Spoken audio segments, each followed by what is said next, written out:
ദൈവത്തിൻ്റെ അതിപരിശുദ്ധമേറിയ നാമം വാഴ്ത്തപ്പെടുമാറാകട്ടെ. നമ്മളെപ്പോഴെങ്കിലും ഇതുപോലെ പ്രാർത്ഥിച്ചിട്ടുണ്ടോ?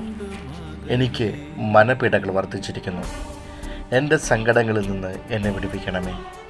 ഇങ്ങനെ നമ്മൾ എന്തെങ്കിലും പ്രാർത്ഥിച്ചിട്ടുണ്ടോ? എന്നാൽ ദാവീദിന് അങ്ങനെ ചെയ്യേണ്ടി വന്നു.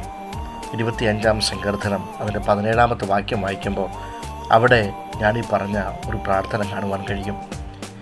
ദാവീദിന് ദൈവം ഏതു തരത്തിലുള്ള ഉത്തരമാണ് നൽകിയത്? ഒടുവിലായി ദാവീദിനെ ദൈവം അവൻ്റെ സങ്കടങ്ങളിൽ നിന്ന് വിടുവിച്ചു. അവനെ സിംഹാസനത്തിലാക്കി അവൻ്റെ ശത്രുക്കളെ തോൽപ്പിച്ചു കളഞ്ഞു. ദൈവം ദാവീദിനെ മഹത്വത്തിലേക്കും വിജയത്തിലേക്കും കൊണ്ടുവരുന്നതിന് മുമ്പ് അനേക വർഷങ്ങൾ കഷ്ടതയിലൂടെ കടക്കേണ്ടി വന്നു. നിങ്ങൾ എപ്പോഴെങ്കിലും ഇങ്ങനെ പ്രാർത്ഥിച്ചിട്ടുണ്ടോ? സ്വല്പനേരം ശാന്തമായിരുന്നു ആലോചിക്കുക. ഇതാണോ എനിക്ക് പ്രാർത്ഥിക്കാവുന്ന വലിയ പ്രാർത്ഥന? കഷ്ടതയിലാകുമ്പോൾ നമുക്ക് ആദ്യമായി പ്രാർത്ഥിക്കുവാൻ തോന്നുന്നത്,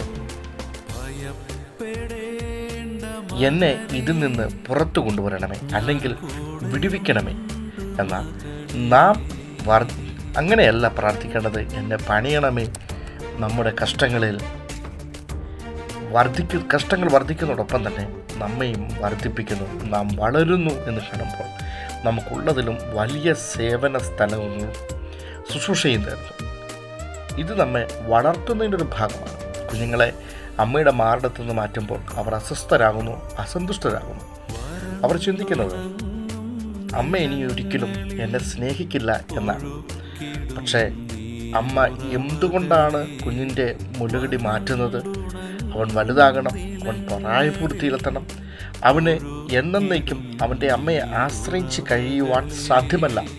അവൻ സ്വയം പര്യാപ്തതയിൽ എത്തണം എന്ന് അമ്മ ആഗ്രഹിക്കുകയാണ്. ഒടുവിൽ ദാവീദ് മനസ്സിലാക്കി, അത് ഈ കഷ്ടത ഞാൻ സ്വയം പര്യാപ്തതയിലേക്ക് എത്തുവാനുള്ളതാണ്. നാം കഷ്ടതയിലും മനപീഡയിലുമായിരിക്കുമ്പോൾ അതിൽ നിന്ന് പുറത്തു വരുവാൻ ശ്രമിക്കുന്നതല്ല പ്രധാന കാര്യം, മറിച്ച് നമ്മുടെ വളർച്ചയ്ക്ക് അതിൽ നിന്ന് എന്ത് ലഭിക്കും എന്നുള്ളതാണ്. എൻ്റെ സഹോദരന്മാരെ, നിങ്ങൾ വിവിധ പരീക്ഷകളാൽ അകപ്പെടുമ്പോൾ നിങ്ങളുടെ വിശ്വാസത്തിൻ്റെ പരിശോധന സ്ഥിരത ഉളവാക്കുന്നു എന്ന് അറിഞ്ഞ് അത് അശേഷം സന്തോഷം എന്ന് എണ്ണുവിൻ. യാക്കോബിൻ്റെ ലേഖനത്തിൽ 1-ാം അധ്യായം 2-3 വാക്യങ്ങൾ നമ്മളെ പ്രബോധിപ്പിക്കുകയാണ്. നിങ്ങൾ ഇപ്പോൾ കഷ്ടതകൾ കടന്നു പോകുന്നുവെങ്കിൽ നിങ്ങളുടെ മനപീഡകൾ വർദ്ധിച്ചിരിക്കും. ഒരു കാര്യം ഓർക്കുക, ദൈവം നിങ്ങളെ വിശാലതയിലേക്ക് വരുത്തുവാൻ ആഗ്രഹിക്കുന്നു.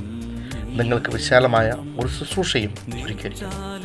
വളർച്ച എപ്പോഴും വേദനാജനകമായ ഒന്നാണ്. കഷ്ടതയിൽ കൂടിയും പ്രയാസത്തിൽ കൂടിയുമാണ് ദൈവം നമ്മെ വളർത്തുന്നത്. നിങ്ങളുടെ പ്രയാസങ്ങൾ വർദ്ധിച്ചിട്ടുണ്ടോ? നിങ്ങളുടെ പ്രയാസങ്ങളെ വെറുതെ സഹിച്ചുകൊണ്ടും അതിൽ നിന്ന് രക്ഷപ്പെടുവാൻ ആഗ്രഹിച്ചുകൊണ്ടും നിങ്ങൾ നിങ്ങളുടെ സമയങ്ങളെ വെറുതെ കളയരുത്. ഒരു വലിയ ശുശ്രൂഷയ്ക്കായി നിങ്ങളെ വളർത്തിയെടുക്കുക എന്ന പ്രവൃത്തി ചെയ്യുവാൻ കഷ്ടതകളെ അനുവദിക്കും. അതെ, ഈ കഷ്ടത നമ്മെ സ്വയം പര്യാപ്തതയിലെത്തിക്കുവാൻ സഹായകമായി തീരട്ടെ എന്ന് നമുക്കൊരുമിച്ച് ദൈവത്തോട് പ്രാർത്ഥിക്കാം. ഈ വചനങ്ങളാൽ ദൈവം നിങ്ങളെ അനുഗ്രഹിക്കുകയും ശുദ്ധീകരിക്കുകയും ചെയ്യുമാറാകട്ടെ. ആമേൻ. ഇത്രത്തോളം നിന്നെ കൈപിടിച്ചവൻ നിന്നെ കൈ